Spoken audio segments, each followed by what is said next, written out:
Supreme court ने राम जन्मभूमि विवाद के मामले को मध्यस्थता के लिए सौंप दिया है। सुप्रीम कोर्ट ने मध्यस्थता के लिए 3 सदस्यों का एक पैनल बनाया है, जिसका मुखिया सेवानिवृत्त न्यायाधीश एमएफ कालीफुल्ला को नियुक्त किया गया है। इस पैनल में 2 और सदस्यों में श्री रविशंकर और वरिष्ठ वकील श्रीराम पंचू होंगे। मध्यस्थता की यह प्रक्रिया 1 हफ्ते के अंदर शुरू हो जाएगी। वहीं सुप्रीम कोर्ट ने आदेश दिया कि 4 हफ्ते के अंदर मध्यस्थता पैनल कोर्ट के ये जानकारी देगा कि बात अभी कहां तक पहुंची है। मध्यस्थता के रास्ते सुलझेगा भूमि विवाद। सुप्रीम कोर्ट ने बनाया 3 सदस्यीय पैनल। रिटायर्ड जज खलीफुल्ला पैनल के मुखिया नियुक्त। 4 सप्ताह में सुप्रीम कोर्ट ने मांगी प्रोग्रेस रिपोर्ट। मध्यस्थता प्रक्रिया में मीडिया पर बैन। राम जन्मभूमि विवाद मामला अब मध्यस्थता के रास्ते सुलझाया जाएगा। ये आदेश देश की सर्वोच्च अदालत ने दिए हैं। सुप्रीम कोर्ट ने इसके लिए 3 सदस्यों के पैनल की नियुक्ति भी की है, जिसका मुखिया रिटायर्ड जज खलीफुल्ला को बनाया गया है। वहीं इस पैनल में श्री रविशंकर और वरिष्ठ अधिवक्ता श्रीराम पंचू को भी सदस्य बनाया गया है। सुप्रीम कोर्ट ने पैनल को यह आदेश दिया कि 4 हफ्तों में वो कोर्ट को बताएं कि बात कहां तक पहुंची। हालांकि मीडिया की ओर से इस मामले में रिपोर्टिंग पर सुप्रीम कोर्ट ने रोक लगा दी है। देखिए, सुप्रीम कोर्ट ने मैटर को मीडिएशन के लिए रेफर किया है और हम पहले ही बात कर चुके हैं, अगर मीडिएशन की कोई एफर्ट होगी तो उसमें हम कोऑपरेट करेंगे। लिहाजा हम मीडिएशन में कोऑपरेट करेंगे। अब बाकी जो कुछ हमको कहना होगा वो मीडिएशन पैनल के सामने ही कहेंगे, मीडिया में या बाहर कुछ नहीं कहेंगे। सुप्रीम कोर्ट ने आदेश दिए हैं कि मध्यस्थता की प्रक्रिया कैमरे के सामने की जाएगी और ये प्रक्रिया फैजाबाद में होगी। इस संबंध में सुप्रीम कोर्ट के मुख्य न्यायाधीश रंजन गोगोई ने आदेश दिए कि कोर्ट की निगरानी में मध्यस्थता की कार्रवाई पूरी तरह से गोपनीय रहेगी। इस मामले में सुप्रीम कोर्ट के इस आदेश का राम मंदिर के समर्थक ने स्वागत किया है। आज माननीय सुप्रीम कोर्ट ने जो 3 नाम दिया है, वास्तव में बहुत ही सराहनीय दिया है और हम आशा करते हैं वो तीनों नाम त्रिदेव की तरह होगा, ब्रह्मा विष्णु महेश की तरह होगा। निश्चित रूप से ये जो विशाल एक समस्या बनी हुई है देश के लिए और हिंदू मुस्लिम एकता का एक प्रतीक साबित होगा और राम मंदिर के लिए मार्ग प्रशस्त होगा। मध्यस्थ बनने के बाद धर्मगुरु श्री रविशंकर ने ट्वीट करके कहा कि सबका सम्मान करना, सपनों को साकार करना, सदियों के संघर्ष का सुखांत करना और समाज में समरसता बनाए रखना, इस लक्ष्य की ओर सबको चलना है। वहीं कश्मीर से फारूक अब्दुल्ला समेत दूसरे नेताओं ने भी इस मामले पर अपनी राय दी।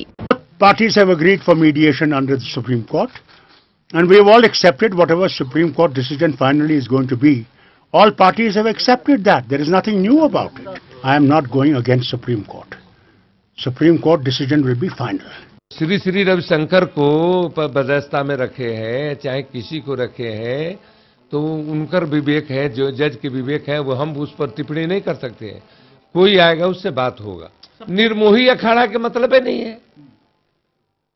निर्मोही अखाड़ा के लिए चाहे किसी के लिए वो क्या कर सकता है वो तो वही जानेंगे। लेकिन मध्यस्थता होगा, मध्यस्थता से मंदिर बनेगा या आर्डर से होगा। जो भी मध्यस्थता होकर के हमको कोर्ट में देना है, कोर्ट के बाद में कोर्ट निर्णय करेगा। ये पूरी कोशिश करेंगे लोग, मगर सुप्रीम कोर्ट ने साफ तौर पर कह दिया है कि यह कॉन्फिडेंशियल रहना चाहिए। कॉन्फिडेंशियल मीडिएशन होगा, सुप्रीम कोर्ट का ऑर्डर है। जो भी करेगा वो तो कंटेंट में आएगा, वायलेशन होगा। वायलेशन होगा मॉडल कोड ऑफ कंडक्ट का कि अगर कोई मंदिर के नाम पर वोट मांगेगा या मस्जिद के नाम पर मांगेगा तो वो तो वायलेशन होगा। हालांकि निर्मोही अखाड़े से जुड़े लोगों ने सुप्रीम कोर्ट की ओर से इस मामले में मध्यस्थता के आदेश का स्वागत तो किया, लेकिन वो श्री रविशंकर के नाम पर ये कहकर सवाल जरूर उठा रहे हैं कि अयोध्या में कोई धर्मगुरु नहीं था क्या। फिर भी अब देखने वाली बात ये होगी कि सुप्रीम कोर्ट की ओर से बनाया गया ये पैनल किस तरीके से अपना कार्य कर रहा है और मध्यस्थता का रास्ता कितना सफल होता है। Bureau report, total news. Ayodhya विवाद में मध्यस्थता नियुक्त करने के सुप्रीम कोर्ट के फैसले के बाद राजनीतिक बहस बढ़ गई है। अदालत के इस फैसले पर प्रतिक्रिया देते हुए नेताओं के अलग अलग बयान देखने को मिल रहे हैं। अयोध्या विवाद को मध्यस्थ के जरिए हल करने के सुप्रीम कोर्ट के फैसले के बाद अलग अलग राजनीतिक बयान देखने को मिले। अयोध्या भूमि विवाद को हल करने को लेकर सुप्रीम कोर्ट ने मध्यस्थता का रास्ता अपनाने का फैसला किया तो इस पर अलग अलग राजनीतिक बयानबाजी शुरू हो गई। अयोध्या विवाद में मध्यस्थ के तौर पर श्री रविशंकर के नाम पर असुद्दीन ओवैसी ने ऐतराज जताया। हालांकि उन्होंने पैनल में बाकी 2 नामों पर कोई बयान देने से परहेज किया। ओवैसी ने कहा कि अब चूंकि सुप्रीम कोर्ट ने फैसला सुना दिया है तो अब श्री रविशंकर को निष्पक्ष रहना होगा। उम्मीद है कि मध्यस्थ अपनी जिम्मेदारी समझेंगे।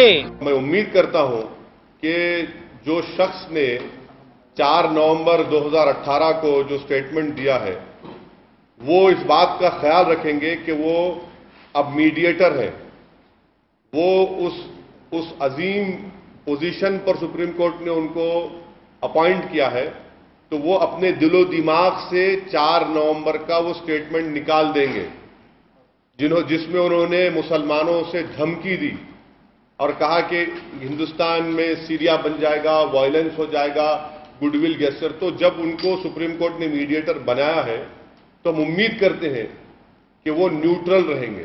मध्यस्थ बनने के बाद धर्मगुरु श्री रविशंकर ने ट्वीट करके कहा कि सबका सम्मान करना, सपनों को साकार करना, सदियों के संघर्ष का सुखांत करना और समाज में समरसता बनाए रखना, इस लक्ष्य की ओर सबको चलना है। अभी देखते हैं ये देश के लिए अच्छा होगा, मीडिएशन से ही भला बनेगा। अभी देखते हैं ये देश के लिए अच्छा होगा, मीडिएशन से ही भला बनेगा। सुप्रीम कोर्ट के फैसले पर प्रतिक्रिया देते हुए केंद्रीय मंत्री उमा भारती ने कहा कि विवादित जगह पर केवल राम मंदिर ही बन सकता है, कुछ और नहीं बनाया जा सकता। ये अच्छा है कि सभी पक्षों को चर्चा करनी चाहिए और फैसला करना चाहिए, फिर राम मंदिर का निर्माण शुरू होना चाहिए।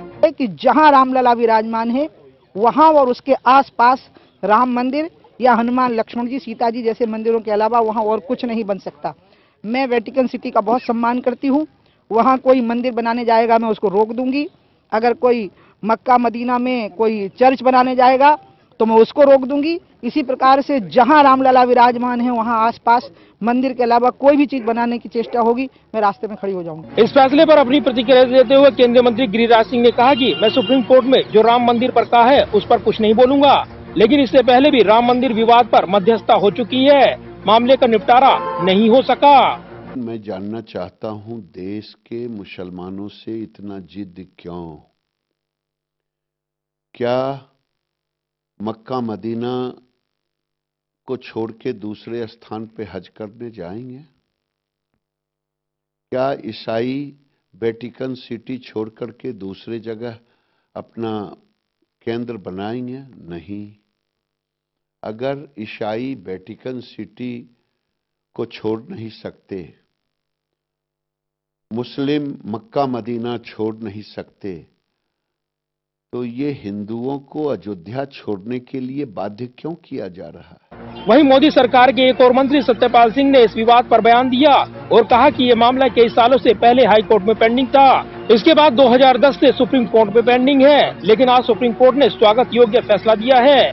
फैसले पर प्रतिक्रिया देते हुए बीजेपी नेता विनय कटियार ने कहा कि हम सुप्रीम कोर्ट के निर्णय का स्वागत करते हैं, लेकिन अयोध्या में केवल राम मंदिर का निर्माण किया जाएगा।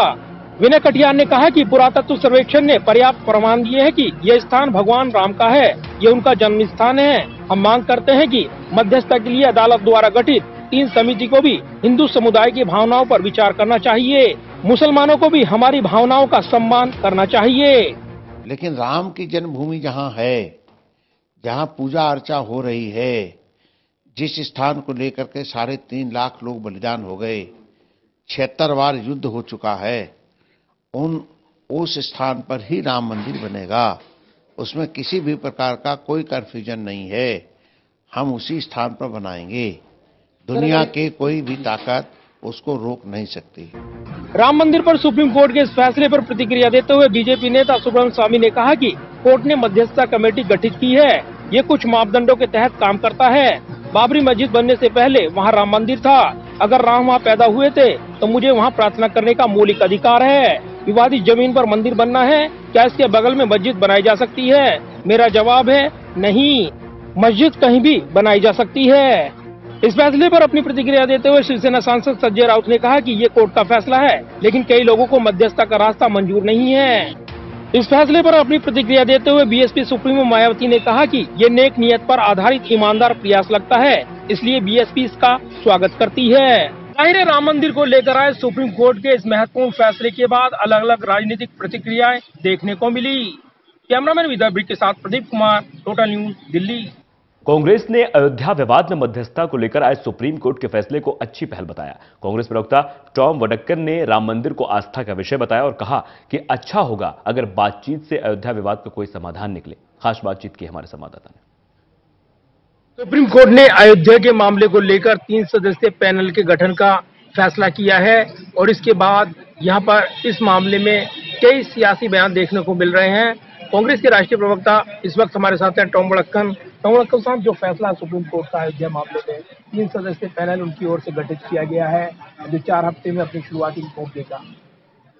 देखिए, राम मंदिर का इश्यू है, आस्था की बात है, और अगर सुप्रीम कोर्ट ने ये तय किया कि मीडिएशन के थ्रू ये हल होना है, हम भी तो यही कह रहे हैं। सुप्रीम कोर्ट मॉनिटर्ड, अगर मीडिएशन हो, स्टेक होल्डर सबसे बात करें, प्यार मोहब्बत में बातचीत सब कुछ हो सकता है। हिंदुस्तान में प्यार मोहब्बत जो है वो ऐसा चीज है जो आपस में बैठकर बात करें, यही है हमारा सभ्यता। अगर सुप्रीम कोर्ट सही समझता है, हम इंतजार करेंगे सुप्रीम कोर्ट क्या कहते हैं, मीडिएशन रिपोर्ट क्या है, उसके बाद इस पर हम आगे बात करेंगे।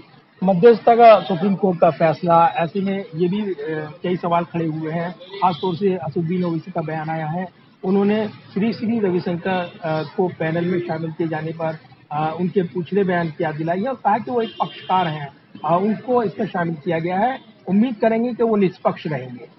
देखिए, ओवैसी ने क्या बोला, ओवैसी का अपना कॉन्स्टिट्यूएंसी है, वो चाहता है कि ये बात आगे बढ़ते रहें और ये आप उंगलियां उठाएं आपस में, ये बात नहीं होता। हर आदमी बैठकर बात करने पर एक समस्या का हल होता है और समस्या का हल ही चाहिए, आस्था की बात है।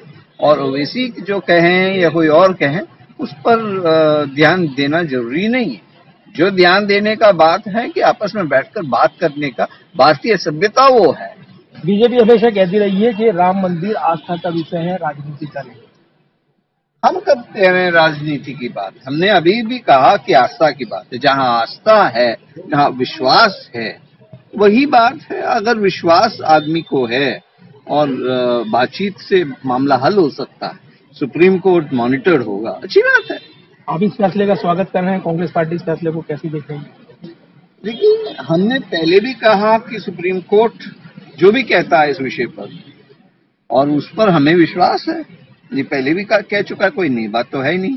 स्वागत कर रही है कांग्रेस पार्टी। अब शब्द स्वागत करें, क्योंकि अल्टीमेटली स्वागत करना तो जब होता है जब एक समस्या का हल निकलता है। उससे पहले हम कमेंट्री कैसे दें कि स्वागत करें या हम उसके खिलाफ हैं? हम तो कहते हैं सब भारतीय सभ्यता ये है, मिल बैठकर बात करो, और वो सुप्रीम कोर्ट के मॉनिटर हो तो इससे बढ़िया क्या हो सकता है। धन्यवाद बात करने के लिए। यानी कांग्रेस इस फैसले की बात कह रही है कि अच्छा फैसला है जो फैसला आया है, और ये मध्यस्थता की बात लगातार पार्टी कर रही थी, मिल बैठकर इसका समाधान निकाला जाए। दूसरी बात, कांग्रेस ये भी कह रही है कि आस्था का विषय है, राजनीति का नहीं, यानी इस पर राजनीति नहीं होनी चाहिए। कैमरामैन विदर्भ के साथ प्रदीप कुमार, टोटल न्यूज, दिल्ली। 2.5 दशक से भी ज्यादा समय से चल रहा राम जन्मभूमि विवाद का हल अब मध्यस्थता के भरोसे निकलता नजर आ रहा है। सुप्रीम कोर्ट ने मध्यस्थताओं के नाम तय कर दिए हैं, लेकिन इसी के साथ ही यह मामला आम चुनाव के पार ज्यादा नजर आ रहा है।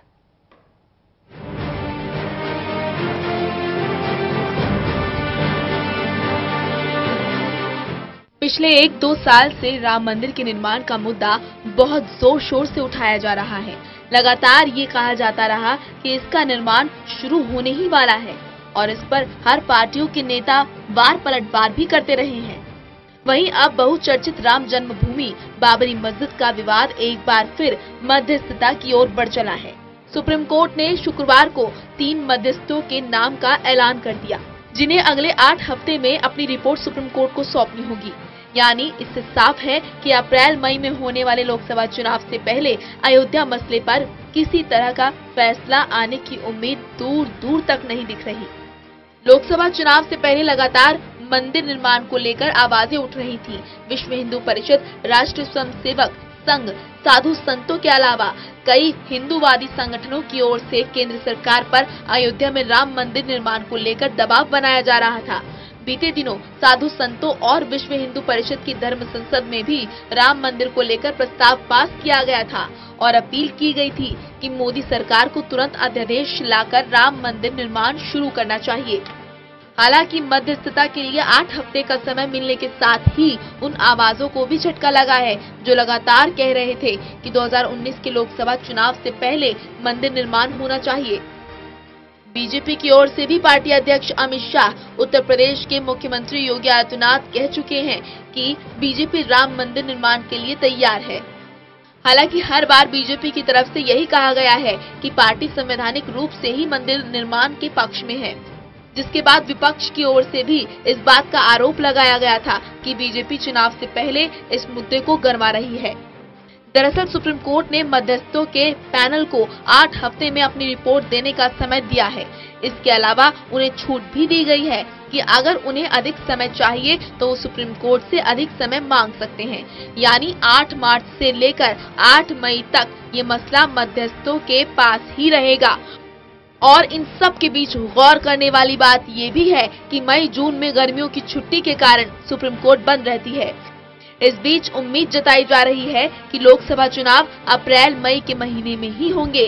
हालांकि मौजूदा सरकार का कार्यकाल 16 मई को खत्म हो रहा है और 26 मई तक नई सरकार का गठन होना है। चुनाव आयोग भी जल्द ही चुनाव की तारीखों का ऐलान कर सकता है। अब देखना है कि 2.5 दशक से भी ज्यादा समय से चल रहा राम जन्मभूमि विवाद का हल क्या निकलता है। बहरहाल भारतीय सियासत में राम मंदिर राजनीतिक मुद्दा भर रह गया है। National desk. प्रधानमंत्री नरेंद्र मोदी ने वाराणसी में काशी विश्वनाथ मंदिर कॉरिडोर की आधारशिला रखी। इस दौरान पीएम मोदी ने पिछली सरकारों पर ये दोषारोपण करते हुए निशाना साधा कि भोले बाबा की चिंता इससे पहले किसी ने नहीं की। काशी में विश्वनाथ मंदिर की आधारशिला रखते हुए पीएम मोदी ने पूजा अर्चना भी की।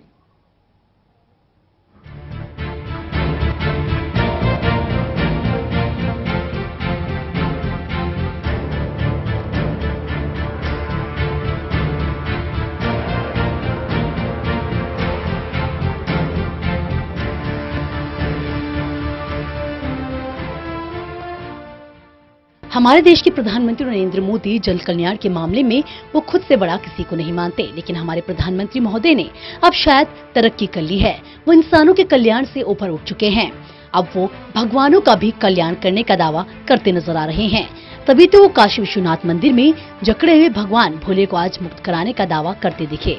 अब पीएम मोदी भले ही जुबानी स्ट्राइक कर रहे हो, लेकिन अब हम आपको बता रहे हैं कि आखिर ये पूरा माजरा क्या है। दरअसल पीएम मोदी ने काशी विश्वनाथ मंदिर कॉरिडोर की आधारशिला रखी, जिसके बाद जनता के संबोधन में उन्होंने भगवान भोले के प्रति अपनी गहरी चिंता भी जाहिर की। अपने तीखे शब्दों से भोले बाबा को जकड़ने वाले कांग्रेस को कटघरे में खड़ा किया। ये काशी विश्वनाथ धाम एक प्रकार से ये भोले बाबा की मुक्ति का पर्व है। कि ऐसे जकड़ा हुआ था हमारा बाबा, चारों तरफ दीवारों में फंसा हुआ था। शायद पता नहीं कितनी सदियों तक सांस लेने भी दिक्कत रही होगी। दरअसल यह प्रोजेक्ट प्रधानमंत्री का ड्रीम प्रोजेक्ट कहलाता है। यह कॉरिडोर काशी विश्वनाथ मंदिर यानी कि मणिकर्णिका घाट और ललिता घाट के बीच 25,000 स्क्वायर वर्ग मीटर में बन रहा है। इसके जरिए फूड स्ट्रीट, रिवर फ्रंट समेत बनारस की तंग सड़कों के चौड़ीकरण का काम भी चल रहा है। इस प्रोजेक्ट के पूरे होने के बाद श्रद्धालु गंगा किनारे होकर 50 फीट चौड़े सड़क के जरिए बाबा विश्वनाथ मंदिर जा सकेंगे। साथ ही काशी के प्राचीन मंदिरों को संरक्षित किया जाएगा। साथ ही 2 पुराने पुस्तकालयों को भी डिजिटल बनाया जाएगा। डिजिटल पुस्तकालय बनाने में कुल 24 करोड़ खर्च की राशि आएगी। लोग काशी आते हैं, उसका मूल कारण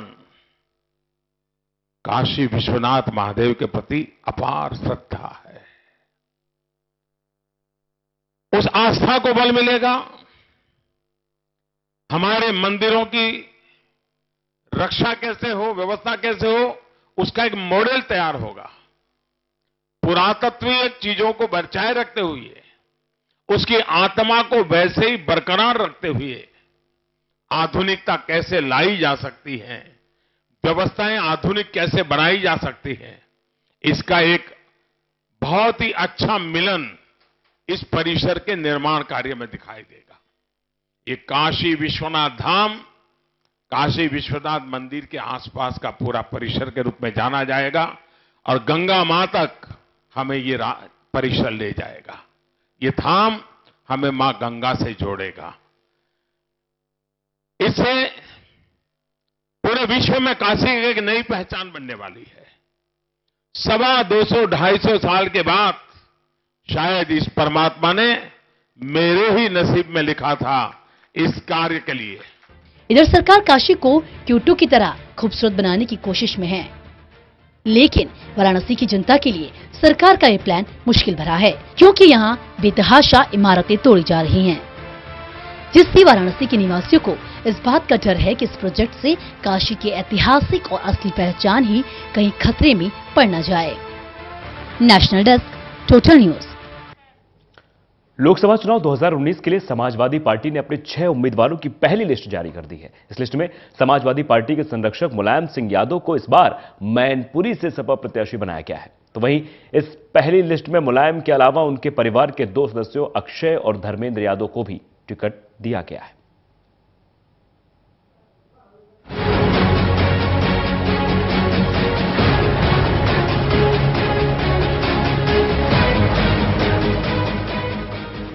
लोकसभा चुनाव को लेकर सियासी घमासान जोरों पर है। चुनाव आयोग अगले कुछ दिनों में चुनाव की तारीखों का ऐलान कर सकती है। इससे पहले ही सभी पार्टियां चुनावी तैयारियों को अंतिम रूप देने में जुट गए हैं। इन सबके बीच कांग्रेस ने गुरुवार को जहां उत्तर प्रदेश के लिए अपने 11 उम्मीदवारों की सूची जारी की, तो वहीं आज शुक्रवार को समाजवादी पार्टी ने अपने प्रत्याशियों की पहली लिस्ट जारी की है। पार्टी अध्यक्ष अखिलेश यादव ने पहली सूची में 6 उम्मीदवारों के नाम और स्थान का ऐलान किया है।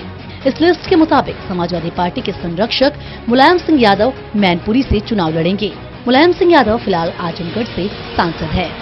समाजवादी पार्टी की पहली लिस्ट के मुताबिक मुलायम सिंह यादव जहां मैनपुरी से चुनाव लड़ेंगे, वहीं बदायूं से धर्मेंद्र यादव, फिरोजाबाद से अक्षय यादव, बहराइच से शब्बीर वाल्मीकि, रॉबर्ट्सगंज से भाईलाल कौल और इटावा से कमलेश कठेरिया चुनाव लड़ेंगे। इन 6 उम्मीदवारों की लिस्ट में मुलायम के परिवार से 3 लोगों के नाम शामिल हैं। इस लिस्ट में सबसे महत्वपूर्ण पूर्व मुख्यमंत्री मुलायम सिंह का नाम है, जबकि मुलायम के भतीजे धर्मेंद्र यादव बदायूं से अपनी किस्मत आजमाएंगे। फिरोजाबाद से टिकट पाने वाले अक्षय यादव पार्टी के वरिष्ठ नेता रामगोपाल यादव के बेटे हैं। इस तरह से सपा की पहली लिस्ट में मुलायम परिवार की धूम रही। बताया जा रहा है कि समाजवादी पार्टी ने कांग्रेस के जवाब में ये लिस्ट जारी की है। जानकारी के मुताबिक कांग्रेस बदायूं से उम्मीदवार उतारने से सपा से नाराज है। धर्मेंद्र यादव की सीट से कांग्रेस ने सलीम शेरवानी को उतार दिया था, जिससे एसपी ने नाराजगी जताते हुए उम्मीदवारों की लिस्ट जारी कर दी है। अब देखना है कि बीजेपी अपने उम्मीदवारों के पत्ते कब खोलती है। National desk, total news.